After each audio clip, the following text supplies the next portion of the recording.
Caroline never expected her grandmother to be the one who saved her.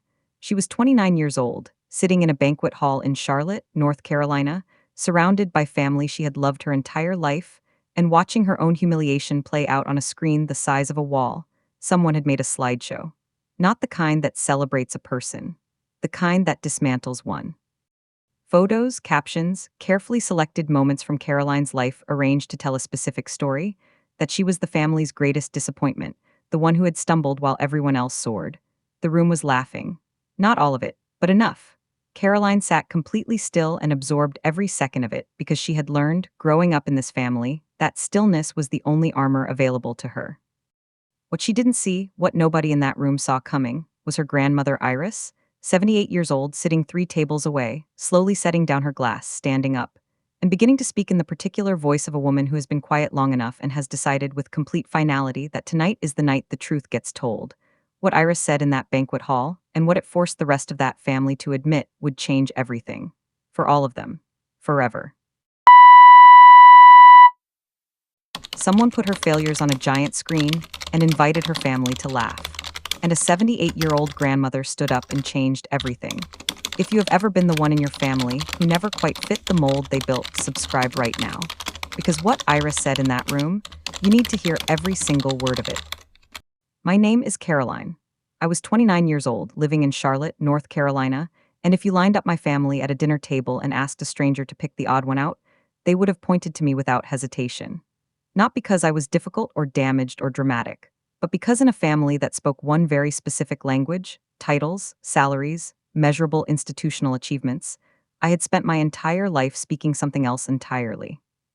Something they didn't have a word for and therefore didn't quite know what to do with.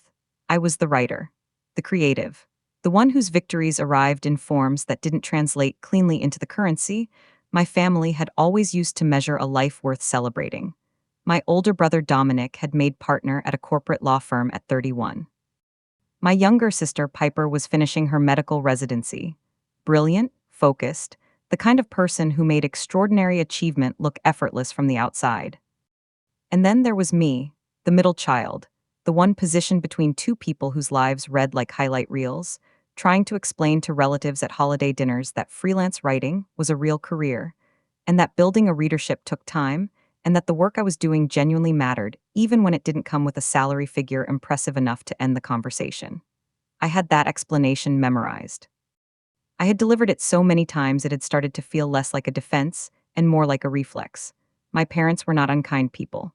I want to be precise about that, because the story I am about to tell could make them sound monstrous, and the truth is considerably more complicated than that.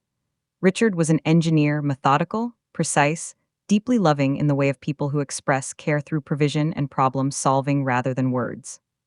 Helen was a school administrator, organized, community-minded, genuinely warm in public and genuinely proud of her children in the particular way of a mother who measures pride in accomplishments she can describe to other people. They loved me. But their love had always contained a quiet, persistent question underneath it.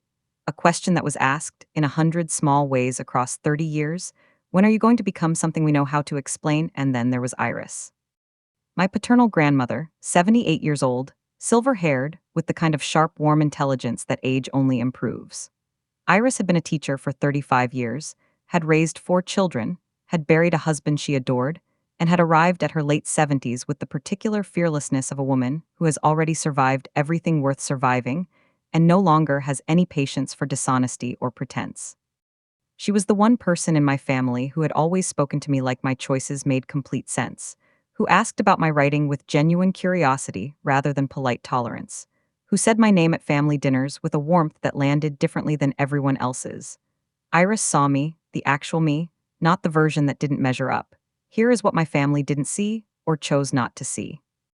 My freelance writing career was not stalled or struggling, or the romantic delusion of someone avoiding real work. It was moving. Slowly, the way real things move, but steadily and with genuine momentum. I had a readership that had grown consistently over 3 years. I had bylines in publications I was genuinely proud of. I had received 2 grant applications for longer form work, one of which had been approved. I had built something real with nothing but time, discipline, and the particular stubbornness of a person who believes in what she is doing even when the room around her doesn't. None of that registered in my family's accounting.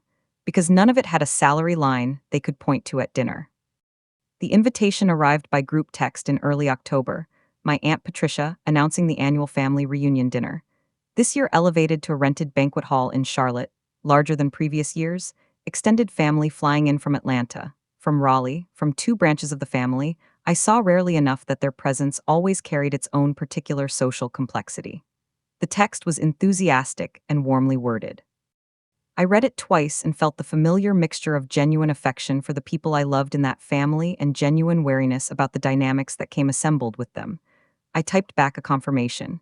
Then I called Iris, who answered on the second ring and said immediately, "I'll be there, and I'll be at your table." I exhaled completely. I considered not going. I want to be honest about that. I sat with the invitation for 3 days and ran through every reasonable argument for staying home: the drive, the logistics, the energy cost of navigating a large family gathering, where I would spend the evening fielding questions I had answered 100 times. But Iris would be there. And my cousin James, one of the few people in the extended family who had always treated my work with genuine respect. And beyond them both, there was something in me that had grown tired of shrinking from rooms that belonged to me as much as they belonged to anyone else. I had earned my place at that table. I had always earned it. I dressed carefully and drove to Charlotte and walked through those banquet hall doors with my head level. The banquet hall was larger than I expected, round tables draped in white linen, a small stage at the far end, warm overhead lighting that made everything look slightly more golden and celebratory than it might have under ordinary conditions.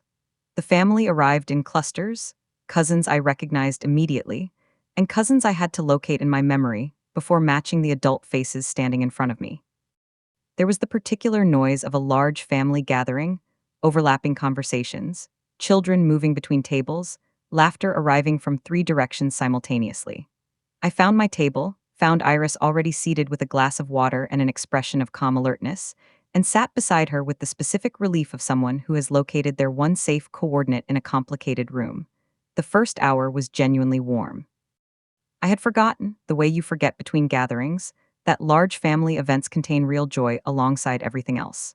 Cousins I rarely saw asked real questions. Iris held court at our table with the easy authority of the family's eldest, making everyone who approached her feel immediately seen and welcomed.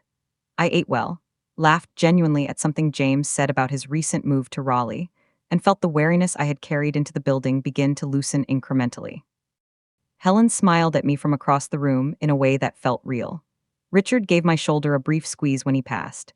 I thought, perhaps tonight is simply dinner. Perhaps I had prepared for a storm that wasn't coming. Dessert had just been served when my cousin Nathan stood up near the small stage and tapped his glass with a spoon. Nathan was 33, worked in marketing, and possessed the specific confidence of someone who had always been smiled upon by the family's approval, and therefore moved through rooms as though they had been arranged for his comfort. He announced that he had prepared something special, a family highlight reel, he called it, a celebration of everything the family had achieved and experienced over the past year.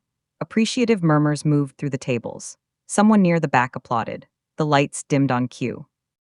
The large screen at the front of the hall activated with a brightness that filled the entire room, and I had absolutely no premonition of what was coming. The slideshow opened with genuine celebrations, and I want to be accurate about this because the particular cruelty of what Nathan had constructed was precisely in its architecture. It began warmly. Dominic's promotion announcement, a photo of him outside his firm's building, a caption about excellence and hard work. Piper in her white coat at her residency match celebration, beaming, caption citing her hospital placement. A cousin's wedding, another cousin's new baby, a graduation, an athletic achievement. Real moments, real people, real things worth celebrating, assembled first deliberately to establish a baseline of warmth and family pride that made what came next land with maximum contrast. I watched the first half with genuine pleasure. I even smiled. Then the slide changed, and the feeling in the room changed with it. My name appeared on screen in the same font as everyone else's, which was its own particular touch, that false equivalence of presentation. But where everyone else's slides contained achievements, mine contained a carefully curated sequence of stumbles. A screenshot of an article pitch rejection I had shared privately in a family group chat 2 years ago, presented without context. A photo from a period when I had been visibly stressed and exhausted, captioned with something that drew the first laugh. A reference to a writing project that had taken longer than anticipated, framed as evidence of aimlessness, rather than the reality of serious long-form work. Slide after slide, each one a fragment of my real life, stripped of context, rearranged to construct a portrait of a person who was failing while everyone around her succeeded. Not everyone laughed. I need to say that clearly because it matters. There were faces in that room that went still and uncomfortable, people who looked at the screen and then looked at me, and then looked away with the particular expression of someone witnessing something they cannot stop and cannot endorse. But there was laughter. Real, audible, arriving from specific locations in the room that I registered with the involuntary precision of a person whose nervous system is recording everything while her face remains composed. Nathan was smiling. Two of his siblings were smiling. A great aunt I barely knew laughed at the caption beneath the exhausted photo. I sat with my hands in my lap and my spine straight, and I did not move and I did not look away from the screen. The screen went dark. The lights came up. The room began its recovery, the particular social scramble of people looking for somewhere safe to land after something uncomfortable has just occurred in a shared space. I was aware of voices resuming, of someone near the front making a comment designed to move the energy forward, of Nathan retaking his seat with the ease of someone satisfied with how a project had landed. And then, in my peripheral vision, I became aware of Iris. 3 tables away. She had been completely still during the slideshow in the way of someone who was not passive but was instead gathering something. Now she set her water glass down on the table with a deliberateness that produced a sound just sharp enough to carry. Then she placed both hands flat on the tablecloth and began to rise. There is a particular quality of attention that a room gives to certain people when they stand, not because of volume or drama, but because of something earned over decades that commands presence without demanding it. Iris rose from her chair slowly and completely, no hesitation, no performance, simply a woman of 78 who had decided something, and was now acting on it with the full, unhurried certainty of someone who has nothing left to prove and nothing left to fear. The conversations nearest her table stopped first, then the ones adjacent. The silence moved outward from where she stood in a wave, quietly spreading across the banquet hall, the way it does when something real is about to happen, and the room can feel it before the first word arrives. Iris did not raise her voice.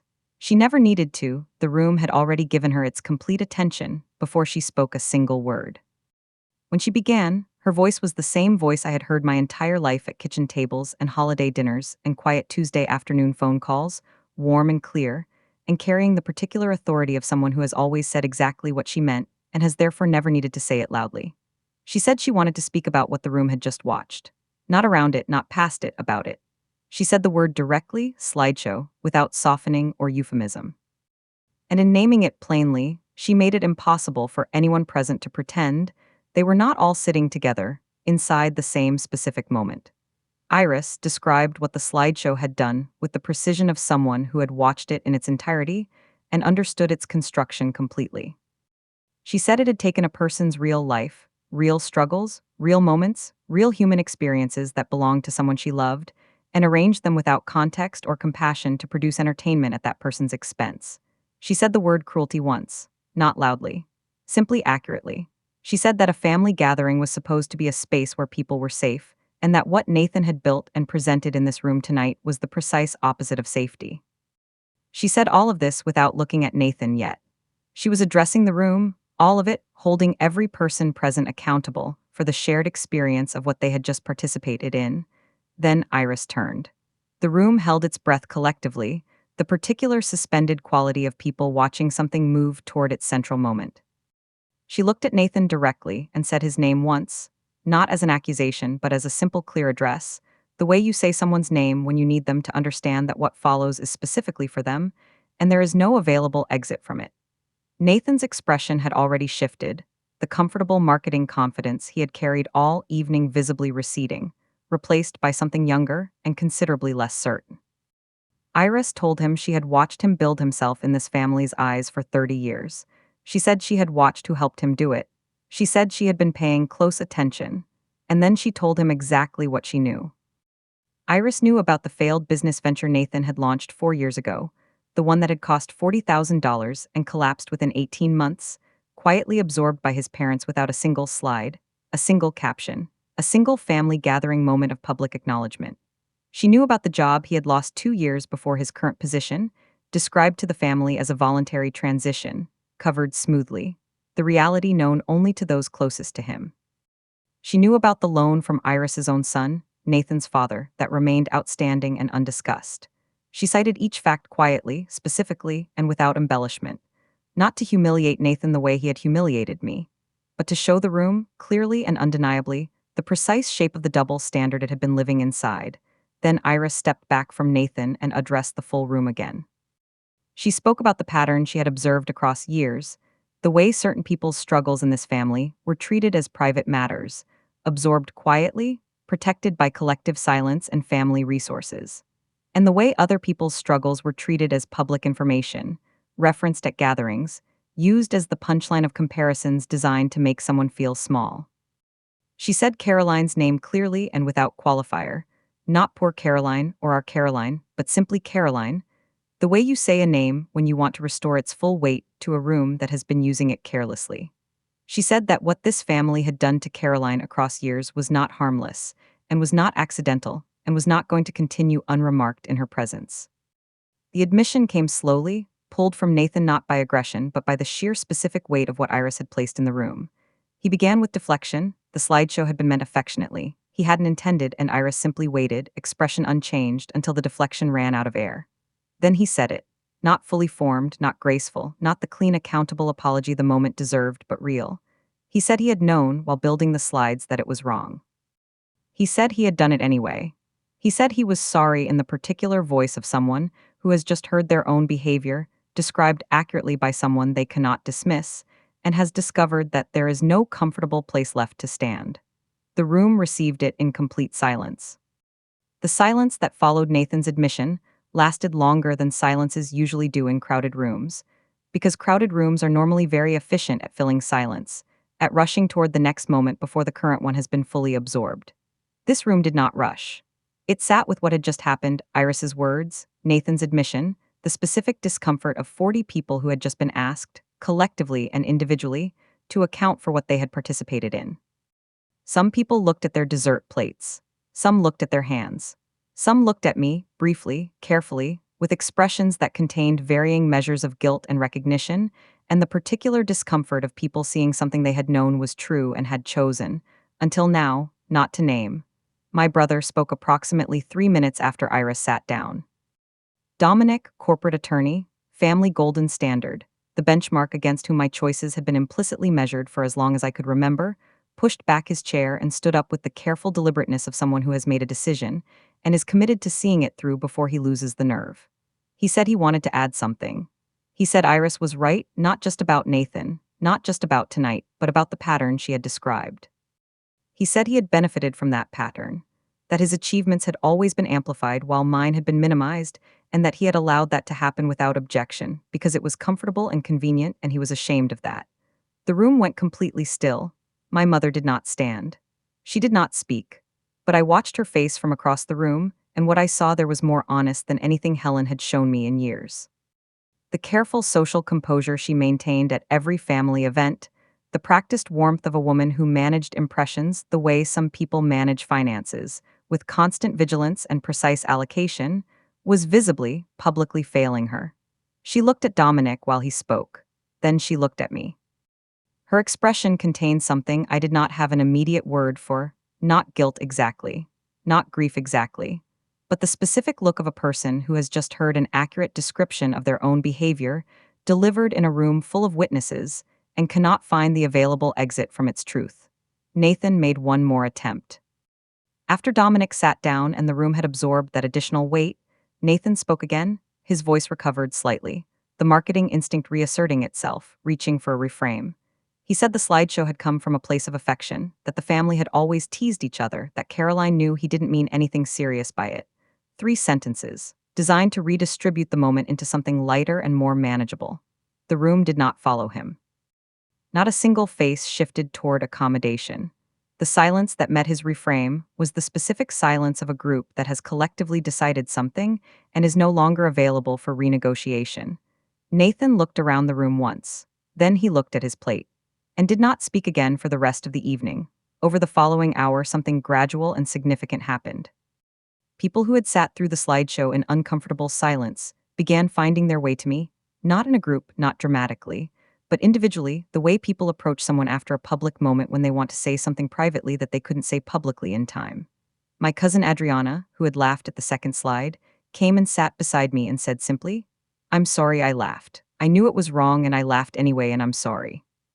Two other cousins approached with variations of the same essential acknowledgement. Not everyone came, but enough did that the geography of the room, who was where, who was talking to whom, had rearranged itself into something noticeably different from what it had been 2 hours earlier. An hour after the room had shifted, Iris and I sat alone at our table, the gathering continuing around us. Quieter now, the energy subdued in the way of an evening that had passed through something it didn't expect. Iris poured herself a small amount of wine and turned toward me and spoke in the private voice she reserved for the things that actually mattered. She told me she had been watching this family's treatment of me for years and had chosen her moment carefully, had waited until there was a room large enough and a moment specific enough that what she said could not be privately dismissed or quietly rearranged afterward. Then she told me something else. Something about my writing, about what she had seen in it across years, about the specific way she believed in what I was building. I will not share exactly what she said. Some things are only for the person they were meant for. I drove home alone through Charlotte, the city quiet at that particular hour, streetlights moving across the windshield in steady rhythm, the banquet hall shrinking in my rearview mirror, and then disappearing entirely. I had gone into that building braced for the ordinary discomfort of a family gathering, where I never quite fit. I had not been braced for a slideshow. I had not been braced for Nathan's admission, or Dominic's honesty, or the cousins approaching one by one, or Helen's face, when she finally looked at me without her composure fully intact. And I had not been braced for what Iris had said at that table. The private thing, the specific thing, the thing that was already rearranging itself inside me, into something I didn't yet have words for but could already feel becoming the foundation of something new. 3 days after the banquet hall, I sat at my desk in the early morning quiet of my Charlotte apartment and opened my laptop. Not to check emails. Not to respond to the family group chat that had been unusually active since the gathering. Just to write. I had no assignment, no deadline, no specific publication in mind, just the particular clarity that sometimes arrives after something significant has passed through you and left the air cleaner than it found it. The words came differently than they usually did. Faster, more direct. Less concerned with how they would land and more committed to what they actually needed to say. I wrote for 3 hours without stopping. When I finally sat back and read what I had produced, I understood immediately that it was the best thing I had ever written. I spent 4 days shaping it, not because it needed extensive revision, but because I wanted every sentence to carry exactly its correct weight and nothing more. The essay was not about the slideshow directly. It was about growing up as the creative in a family that spoke only the language of conventional achievement, about the specific experience of having your victories arrive in forms that don't translate into the currency the people around you trade in, about learning to defend your choices so consistently that the defense becomes indistinguishable from the choice itself, about the exhausting, identity-eroding work of spending years trying to explain yourself to people who have already decided what you are. I submitted it to a publication I deeply respected on a Thursday afternoon. They responded within 48 hours. They wanted it immediately. The essay was published on a Tuesday morning, and by that evening, it had been shared more times than anything I had previously written, by a margin so significant it didn't feel like the same category of experience.